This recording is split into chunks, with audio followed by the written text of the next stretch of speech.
We're going to go to our next guest. Tina Oppong is the head teacher at the Jewish General Hospital in the Child Psychiatry Day Program and a parent of 2 children. Tina, welcome to Radio Noon. Hi, Leah. Thank you so much for having me. It's a pleasure. Thank you. Looking back over the past 3 years, how would you say that the pandemic was for you and your family? Oh, my goodness. So as you mentioned, I am a mother of 2 beautiful Black girls.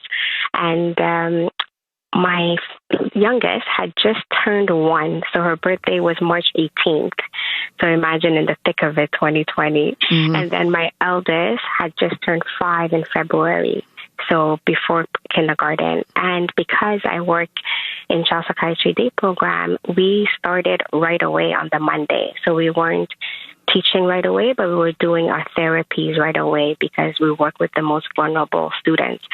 And so juggling the 2 kiddos, especially the baby, yes. And then also being virtual, basically from 9 to 4. And then we also got COVID early on in April of 2020. So put all that together, and it was just, a wonderful... a little topsy-turvy, Exactly. When you look back at that time now, are you surprised at how resilient you were, or do you think that you were resilient during the pandemic when you look back at that time? Absolutely. I mean, we went through so much. The whole world went through so much. And I think about my kiddos and my students. And yes, it was a very difficult time, and we continue to deal with all the repercussions. But at the same time, I look at my girls and I'm like, wow, like you are still thriving and showing up every day and doing everything that you need to do. The same thing with our students. I am beyond in awe of everything that they continue to accomplish and the hard work and the dedication and the passion that they bring to school every day, in spite of having dealt with months and months and months of missed school and virtual school. That, yes, some kids did well virtually, but a lot of them, they need to be in school. Mm-hmm. They need that connection. And so I am more than proud of everything that they accomplished. My own children, my nieces, my nephews, and especially all the students, because I really think they did much better than us adults, to be honest with you. Where do you think that you and your family found your strength? Was there something that you drew on? Was it like finding extra support or like finding something to do where you could kind of clear your head? But what do you think it was for you? For us, it was definitely the community. So I'm very fortunate to have my siblings, Gloria and Juliet, and my brother Emmanuel. We are very, very close. So pre and post, I mean, we're still always talking on either WhatsApp or Messenger, or my husband laughs at us that we have 4 conversations going in 4 different places. And so it was constant. It was constant reaching out, calling, FaceTime. Our in-laws, they would FaceTime us and the girls all the time. And also from my girls, honestly, I can give you a perfect example of I'm tutoring and then the baby, I have to go change her diaper because you just did a number 2. And then you have my 5-year-old who will go on the screen and say, oh, good job. Yes. Matt.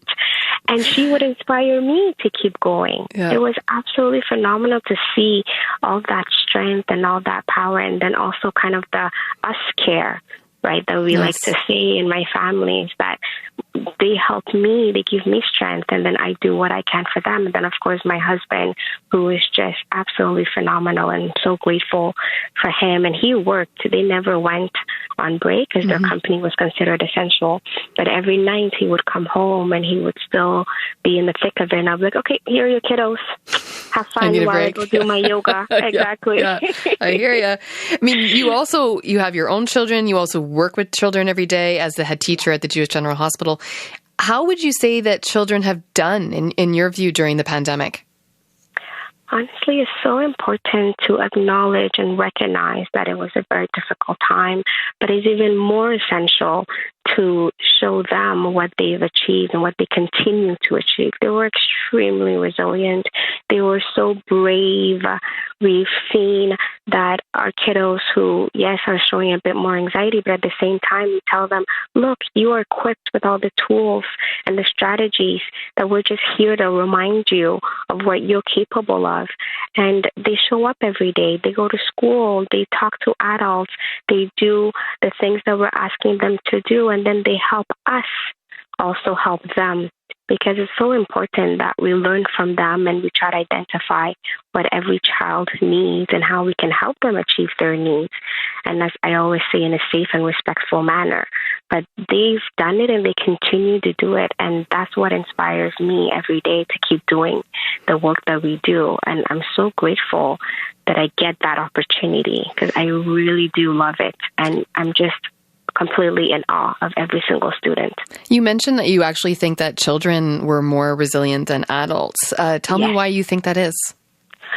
I'm definitely not an expert. I know Mr. Brett was on earlier talking about the research, but just in my own opinion, I feel like we are bombarded by all of the outside factors, and kids, they just enjoy in the moment, right? Or they think about, oh, wow, now I'm playing in my imaginary world and I'm going to enjoy it. We're going to have fun, and I'm not going to be bogged down or trying to think of all the little things that have to happen, or the mental load, or the consequences of every single action. So for better or worse, they are definitely going to make sure that they're more in the moment and in the present. And I think that helped them. My daughter started school September 2020.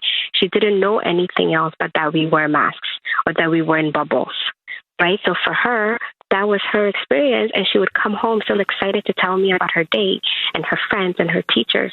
And so they kept being resilient. And then, of course, we have our kiddos who they remembered what it was like pre and post. Yes. And they had to adapt, and then they had to accept and acknowledge that, yes, there are a lot of feelings of, missing out. And I think of all our graduates who didn't get to do, a typical graduation ceremony. But they still got through it, and they're thriving.